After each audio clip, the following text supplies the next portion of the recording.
Imagine कीजिए कि भारत के प्रधानमंत्री अपने काफिले के साथ गुजर रहे हैं और अचानक प्रधानमंत्री जी अपना काफिला रुकवाते हैं और अपने काफिले से अलग होकर के अपने गाड़ी से उतर करके पैदल ही खेतों के रास्ते जाने लगते हैं। और इस दौरान वो अपने काफिले वालों से, अपने टीम वालों से कहते हैं कि जब तक उन्हें सूचना ना दी जाए तब तक वो वहीं पर खड़े रह करके इंतज़ार करें।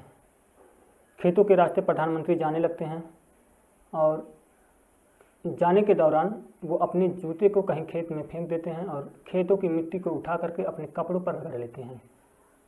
अमूमन ऐसा सुनने में ऐसा लगता है कि ये बहुत ही असंभव सी बात है, लेकिन ये कहानी सच्ची है और भारत के प्रधानमंत्री की ही है। कहानी है 1979 की, 1979 शाम के लगभग 6 बजे के आसपास उसराहार थाने में, उसराहार थाना जो है उत्तर प्रदेश के इटावा ज़िले के अंदर पड़ता है।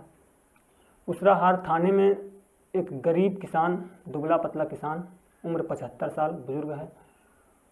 मैला धोती, मिट्टी से सने जो है उसके गमछे, जो भी कपड़ा पहना था वो पूरा गंदा जो है मिट्टी से सना हुआ था। बुजुर्ग किसान, पैरों में चप्पल भी नहीं है और उसराहार थाने के गेट पर खड़ा है। असमंजस की स्थिति में है। वो सोच रहा है कि कहीं वो अंदर गया तो कई सारे पुलिस वाले थे, उसको लग रहा था कहीं पुलिस वाले फटकार ना लगा दे, उसको डांट ना दे। तो ऐसे ही असमंजस की स्थिति में उसराहार थाने के गेट पर खड़ा था। अब एक कांस्टेबल की नज़र उस बुजुर्ग के ऊपर पड़ती है। वो कांस्टेबल बुजुर्ग के पास आता है और कहता है कि बाबा, ऊंची आवाज़ में कहता है बिना रिस्पेक्ट के, कहता है कि बाबा यहाँ पर क्या कर रहे हैं और क्या काम है। उसका कहने का मतलब ये था कि बिना मतलब का यहाँ खड़ा ना रहिए और यहाँ से जाइए। फिर थोड़ी हिम्मत करके वो बुजुर्ग किसान उस कांस्टेबल और बाकी सारे पुलिस वालों से कहते हैं कि साहब, मैं मेरठ से आ रहा हूँ और अपने रिश्तेदार के यहाँ जा रहा था। मुझे बैल खरीदना था। मेरी जेब में कई सारे रुपए थे, तकरीबन 1400-1500 रुपये थे जेब में। और रास्ते में आने के दौरान किसी चोर उचक्के ने वो पैसे चोरी कर लिए और उसी की रपट लिखाने आया हूँ। साहब, मैं बहुत गरीब परिवार हूँ और खेती मजदूरी करके मैंने वो पैसे इकट्ठे किए थे और बैल खरीदना था मुझे। अब अगर पैसे वापस नहीं मिले तो मैं बर्बाद हो जाऊँगा। बुजुर्ग किसान 75 साल का पुलिस वालों से ये सब कहता है। बुजुर्ग की बातों को सुन करके पुलिस वाले कहते हैं कि क्या सबूत है कि सच में तुम्हारे पैसे गायब हुए हैं? ऐसा भी हो सकता है कि पैसे गायब हुए ही ना हो, या ऐसा भी हो सकता है कि पैसे गायब नहीं हुए हों, तुमने खर्चे कर दिए हो और घर वालों की डर की वजह से चोरी करने का नाटक कर रहे हो। कुछ अलग थलग की बातें इधर उधर की करते हैं और फिलहाल कहते हैं कि कोई सबूत नहीं है पैसे गायब होने के, इसके वजह से रपट नहीं लिखी जाएगी, FIR जो है नहीं लिखी जाएगी और वापस चले जाओ। पुलिस वालों की बातों को सुन करके बुजुर्ग किसान परेशान हो उठा और अपना गंदा सा गमछा सर से उठाते हुए, अपना मुंह पोंछते हुए रुआंसा होकर के जाने लगता है। अब बुजुर्ग किसान वहाँ से जा ही रहे थे कि पीछे से एक कांस्टेबल फिर से आता है और कहता है कि बाबा, अगर कुछ खर्चा पानी हो जाए तो रपट लिख दी जाएगी। अब बुजुर्ग किसान के चेहरे पर थोड़ी सी खुशी आई कि कम से कम रपट लिखने की बात कही जा रही है, लेकिन कि पुलिस वालों की डिमांड ज़्यादा थी पैसों की और बुजुर्ग किसान के पास दूसरे वाले जेब में सिर्फ 35 रुपये ही बचे थे। पुलिस वाले इस पर राज़ी नहीं हो रहे थे कि 35 रुपये में रपट लिखी जाए। तो लेकिन काफ़ी कड़ी मशक्क़त करने के बाद रूह गिड़गिड़ा करके बुजुर्ग किसान ने समझौता करा लिया।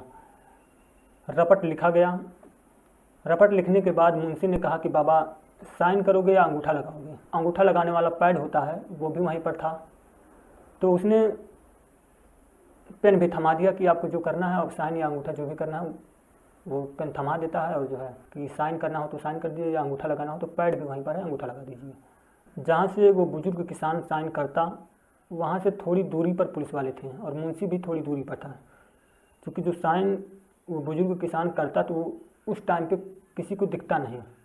बुजुर्ग किसान ने साइन किया अपना और अपनी जेब से एक मोहर निकाल करके, पैड भी वहीं बगल में था, पैड पर लगाया और थप्पा मार दिया।